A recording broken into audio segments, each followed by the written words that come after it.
Olá, seja bem-vindo. Você está na TV Poços, programa Direitos e Deveres. Eu sou Carlos Camargo.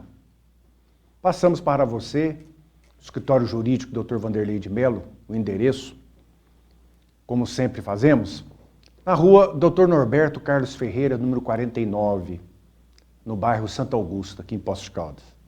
E o telefone para contato é o 3721-7552. 3721-7552, escritório jurídico Dr. Vanderlei de Mello. Para quem vai casar, vai apadrinhar, festa, recepção, uma boa oportunidade contratar aí os serviços da doutora Luciana Mello, que é tecladista e cantora. Faça contato pelo 999676276, 999676276. E o nosso WhatsApp, que nós sempre deixamos aqui aos nossos telespectadores para fazer contato conosco, alguma ideia, alguma sugestão, é o 98451-3033. 98451-3033. Se não quiser utilizar pelo WhatsApp, pode ligar direto, que também, havendo disponibilidade, a gente atende com o maior prazer. Hoje eu vou começar falando aqui de um assunto muito importante, principalmente na área da medicina, na área da saúde pública, vamos assim dizer, que é o uso de um medicamento chamado canabidiol, ou CBD. É um óleo extraído da planta da maconha. Então, por causa disso, tornou-se uma polêmica muito grande. Estão liberando a maconha. A maconha agora está liberada. Para falar a verdade, o uso da erva dessa maconha vendida aí nas chamadas biqueiras, vendida pelos traficantes, o uso já está liberado. Porque a Lei 11.343, no artigo 28, que diz respeito ao uso dessa substância, ela não criminaliza mais, não tem pena privativa de liberdade, detenção, prisão, não tem nada disso.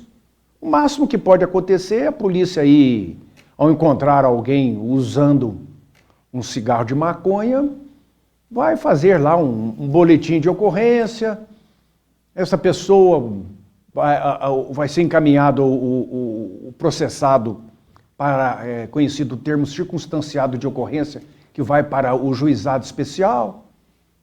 O indivíduo vai ser chamado lá, vai ser advertido, dizer que a maconha faz mal para a saúde, que se quer parar com vício, se quer se tratar. Não existe uma reprimenda, como era o famoso artigo 16 da lei antiga, antidrogas, 6368. Acabou. Então agora essa 11.343, nesse artigo 28, que trata disso.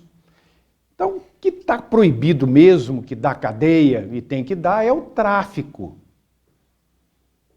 Então, só para explicar esse ponto aí dessa polêmica, que quando se faz algum tipo de comentário a respeito do remédio que eu vou falar aqui, as pessoas falam, mas se isso deixar desse jeito, a coisa vai destrambelhar, a maconha vai ser liberada. Então, a grosso modo, como eu já acabei de explicar, está liberada, né? Para o uso. O que acontece? Da folha do caule, da planta, essa planta é conhecida como cânhamo indiano, é popularmente conhecida como maconha, ou também conhecida cientificamente como cannabis sativa. Então ela tem os nomes oficiais, a cannabis sativa, o cânhamo indiano e o popular, maconha. Essa É extraído um óleo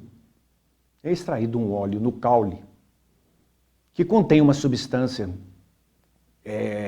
chamada CBD, que é o canabidiol. Ele já foi cientificamente provado que ele atua de forma espetacular nas doenças do sistema nervoso central. Parkinson, Alzheimer, epilepsia, isquemias, cânceres, autismo, várias síndromes, dores dos nervos, da síndrome do trigêmeos, e por aí vai. Um elenco de doenças.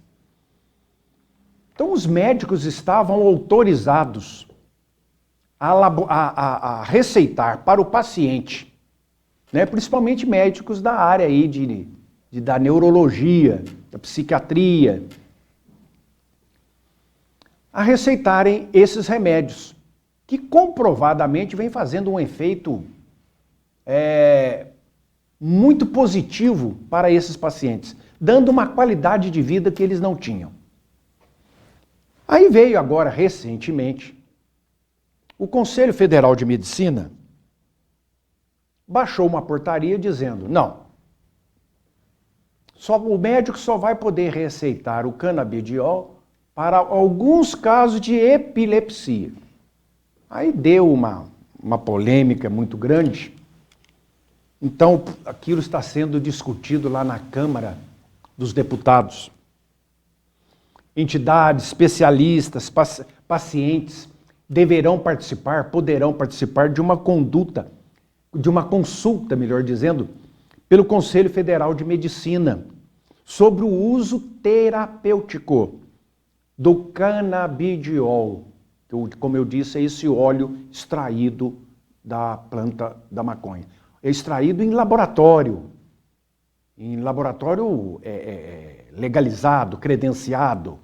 A plantação é diferenciada, também é feita pelo laboratório, ou pode-se importar também de laboratório de plantações estrangeiras. Então, como criou um problema muito sério, o Conselho Federal de Medicina resolveu suspender, deixar do jeito que estava. Não compareceu nenhum representante lá na Câmara dos Deputados e abriu no portal lá do Conselho Federal de Medicina para quem quiser entrar e dar ali a sua opinião, favorável ou não, porque sim, porque não, se é a favor ou é contra, por que é a favor, por que é contra. Lá no site do Conselho Federal de Medicina, médicos deverão participar, dizer como é que tem sido o procedimento dos seus pacientes que passaram a fazer o uso receitado do canabidiol, desse óleo. Pacientes, pessoas que fazem uso desse medicamento, entrar nesse site, procurar lá onde que está a página dessa consulta e dizer, olha, eu sou paciente, eu tenho isso, aquilo outro, antes eu tinha tal problema, depois que me foi receitado, que eu passei a usar esse medicamento canabidiol, passei a melhorar, acontecer isso. Isso é muito importante para fazer um juízo de valor, um convencimento no Conselho Federal de Medicina a respeito dessa matéria, sobre o uso terapêutico do canabidiol. A iniciativa foi discutida no dia 26 de outubro, numa reunião técnica da Comissão de Defesa dos Direitos das Pessoas com Deficiência da Câmara Federal, Câmara dos Deputados. A coordenadora é a deputada Tereza Nelman, do PSD de Alagoas, que é coordenadora dessa frente parlamentar do Congresso em defesa das pessoas com deficiência. Criticou decisões do Conselho Federal de Medicina e recomendou a participação popular na consulta pública. É preciso haver uma grande mobilização para evitar retrocessos, disse ela. Para o diretor médico-científico da Associação Brasileira de Pacientes de Cannabis Medicinal, Dr. Leandro Ramires, o Conselho Federal de Medicina tem se apoiado em estudos defasados, feitos até 2014. A produção acadêmica aumentou muito desde 2015, afirmou ele, um dos autores do trabalho de 2020. Esse médico é um grande estudioso. Então, medida essas críticas, o Conselho Federal de Medicina recuou e no dia 14 de outubro o Conselho Federal publicou uma resolução que só permitia, aliás, antes ela tinha publicado uma resolução que só permitia ao médico receitar o canabidiol em alguns quadros de epilepsia, como eu já falei. Dessa maneira, a substância derivada da cannabis não poderia mais ser usada no tratamento de diversas situações, como em caso de depressão, ansiedade, dores crônicas, Alzheimer, Parkinson, autismo, por aí vai. A resolução do Conselho Federal de Medicina foi amplamente criticada por diversos setores e na segunda-feira, 25 de outubro, a entidade decidiu suspender temporariamente a norma, abrindo ao mesmo tempo a consulta pública sobre o tema. Os interessados têm 60 dias até o dia 23 de dezembro para apresentar sugestões nesta plataforma da internet que eu acabei de dizer para você. Aí nessa audiência que teve lá na Câmara dos Deputados, o representante do Conselho Federal de Medicina não foi. E mandou uma nota dizendo que não vai comentar nada e caberá, retornando então até voltar a novas determinações, que caberá ao médico, né, como era, ao médico, de acordo com regras estabelecidas pela Agência Nacional de Vigilância Sanitária. Essa Agência Nacional de Vigilância Sanitária já liberou o uso medicamentoso do canabidiol. A suspensão é um reconhecimento do Conselho Federal de Medicina a partir das pressões da sociedade, de que a resolução não se sustentará. Avaliou a deputada Érica Cocai, do PT do Distrito Federal. Um debate na Câmara são vários depoimentos sobre melhora na qualidade de vida com o uso do cannabis medicinal e isso precisa ser respeitado, disse essa deputada. Existem várias propostas, várias leis correndo pela Câmara Federal, projeto de lei, decreto legislativo, tudo a respeito dessa matéria. Muitos países do mundo já há algum tempo vêm usando esse óleo, a extração na planta da cannabis, para esses tipos de doença que eu disse aqui. Então, são vários, é permitido então o cultivo, o medicamento, trabalha-se a planta para extrair o medicamento. Então, os deputados querem passar uma régua e resolver este problema, permitindo o cultivo em todo o país para fins medicinais, científicos, veterinários também, e industriais, desde que seja feito por pessoa jurídica ou associação de pacientes. Exige autorização da Anvisa, que é no caso de remédios, ou do Ministério da Agricultura, no caso de uso veterinário e industrial. Exige certificação dos teores do tetrahidrocannabinol, substância psicoativa da maconha, das sementes da cannabis comercializada. Exige o controle de acesso ao local do cultivo, que não poderá ter identificação. Então não poderá, onde tem a plantação, é plantação de cannabis. Não. É tudo reservado. Os medicamentos vão exigir a comercialização em embalagens invioláveis com prescrição médica, como eu disse. Remete o controle de preço e publicidade à Anvisa, que é a Agência Nacional de Vigilância Sanitária. Permite que farmácias fitoterápicas do SUS cultivem a cannabis medicinal para a elaboração de produtos. Porque o medicamento não é barato. Então, se o SUS, Sistema Único de Saúde, puder também entrar nessa plantação, plantar, colher, extrair o óleo, né? Um laboratório do governo federal, estadual, vai baratear e atender um público que não têm condição de comprar. Permite que farmácias de manipulação façam produtos de uso humano ou veterinário com cannabis. E tem aí também outros produtos que podem ser utilizados aí até para a parte dermatológica e tudo. Então,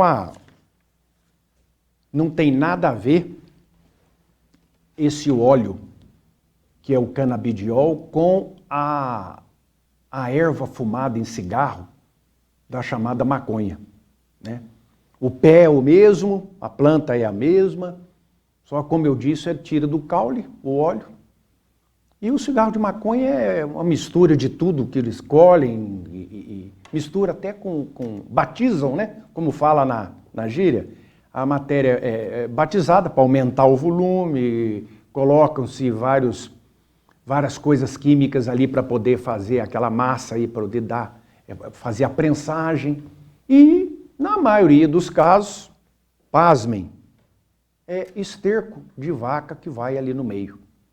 Então, mistura o esterco de vaca com as folhas, com tudo do pé de maconha que foi retirado, mistura tudo aquilo, passa um líquido, um melado, um mel, alguma coisa para dar a prensa, para fazer aqueles tijolão, como é chamado.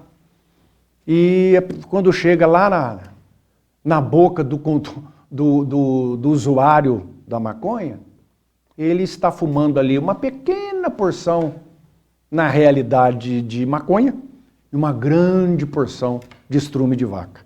Então essa história aí de que precisa ser liberado, quem ganha com isso é o traficante.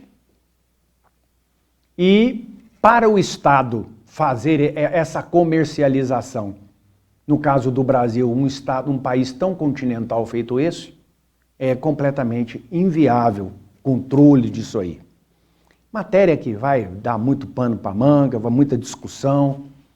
Então, essa maconha que eu estou falando, ela tem uma propriedade psicoativa. Ela mexe no sistema nervoso central, a pessoa altera a transmissão de neurônio, a pessoa passa a sentir uma coisa, sentir outra, depende da pessoa. Muita fome, muito sono, muita alegria, e cada um tem um resultado. Mas a maconha não vicia. É difícil achar quem é viciado em maconha que parou com a maconha, né? E ela também é uma porta de entrada para outras drogas. Quem hoje está na heroína, na cocaína, no crack, começou na maconha. Ou fuma também. Usa cocaína, fuma maconha, usa crack, fuma maconha. E o que tiver, usa maconha também. Hoje já mistura cigarrinho de maconha com pedra de crack fragmentada para fazer o merla que eles dizem, né, que é um misturado, que diz que é para dar mais um efeito legal, né, o barato que eles falam. Então, nada disso presta, né? Por isso que o nome já é droga. Mas, no meio disso tudo, tem uma coisa muito positiva nessa planta. Uma planta conhecida desde o início da nossa história. Lá nos primórdios já se tem notícia. Uma planta que veio da Índia, era uma planta nativa lá na Índia. E de lá se correu para o mundo inteiro. Como é que eles começaram a perceber lá na Índia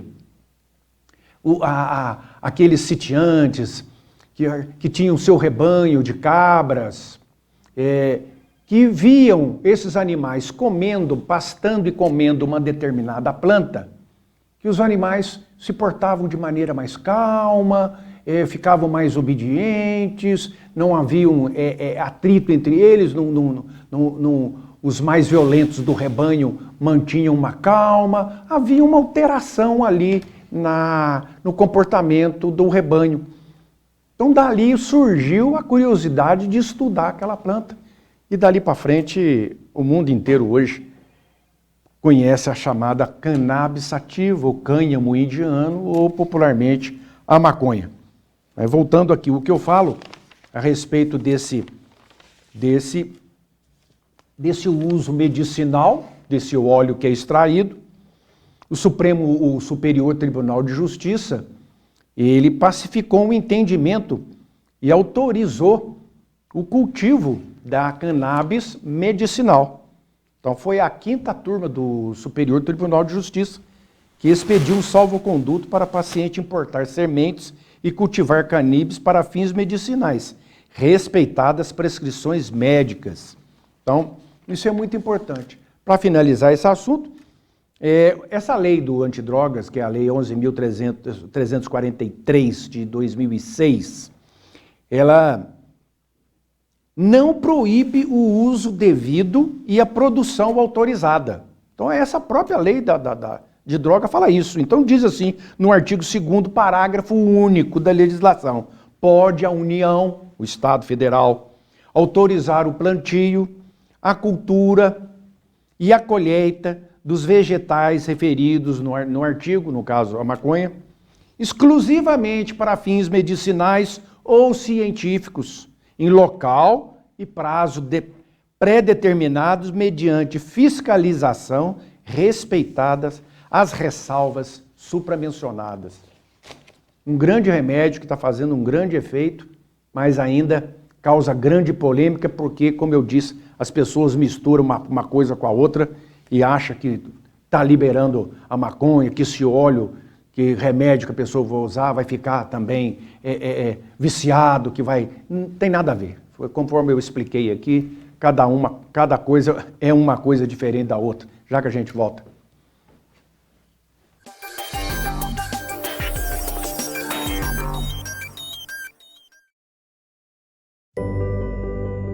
Aos 68 anos, decidi mudar meu sorriso. Deixei de usar dentaduras. Escolhi o Implar e hoje, aos 83 anos, tenho certeza que fiz a escolha certa.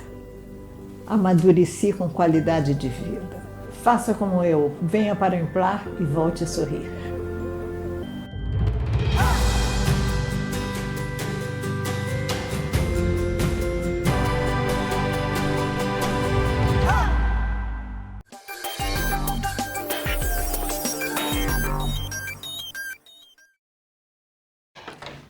Mudando de assunto aqui, o plenário da Câmara Federal aprovou novas punições para uso de celular em presídio.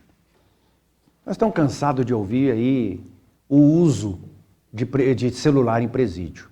Não é permitido, mas o que a gente percebe é que eles lá usam mais o celular do que nós aqui fora, porque eles têm todo o tempo do mundo para usar o celular. Muitos golpes de estelionato, falso sequestro, é tudo feito através do celular, de dentro dos presídios. Falando que a pessoa, um parente foi sequestrado, quer dinheiro, tem que depositar em tal conta. Vários tipos de crime são praticados de dentro do presídio, com o uso do aparelho celular, principalmente também na parte de drogas, né? O traficante vai preso, mas continua comandando a quadrilha lá de dentro, passando as ordens, escutando tudo que está acontecendo, contato com a família, faz isso, faz aquilo outro, como é que está aquela biqueira tal, a outra. É assim que está funcionando. Então isso é para todo lado. Mas é proibido, e como é que entra? Bom, para entrar, dos primeiros fatores, ou a vigilância falhou, ou tem corrupção. Porque quem que geralmente leva? Visitas. Infelizmente, advogados. Existem casos. Mas, na maioria, visitas. Que colocam o celular em cada lugar que a gente demora a acreditar. E o celular entra. E entra o carregador também. E entra chip. E entra maconha. E entra tudo. Como é que entra tudo isso aí? Através da falha da vigilância, da vistoria ou de uma corrupção. Caso contrário, não tem como. Bom, então agora a Câmara aprovou, vai para o Senado ainda, porque houve uma modificação na lei, no projeto, vai ter que voltar para o Senado. Aprova novas punições para o uso de celular em presídio. Esse texto tem um substitutivo do deputado, do subtenente Gonzaga, do PSD de Minas Gerais, que é o projeto, então vai retornar, como eu acabei de falar, ao Senado. Ele muda a legislação penal e inclui no Código Penal outros tipos penais relacionados à repressão ao uso de celulares em presídios. No Código Penal, o crime de utilizar ou manter aparelho de comunicação quando cumprir pena em regime fechado, sujeitará o preso a detenção de 2 a 4 anos. Então vai aumentar a pena. O sujeito já está preso, o homem ou a mulher, já está preso por um determinado assunto, um crime. Já está lá aguardando julgamento ou já está cumprindo a pena. Aí foi detectado, foi pego com ele um aparelho celular.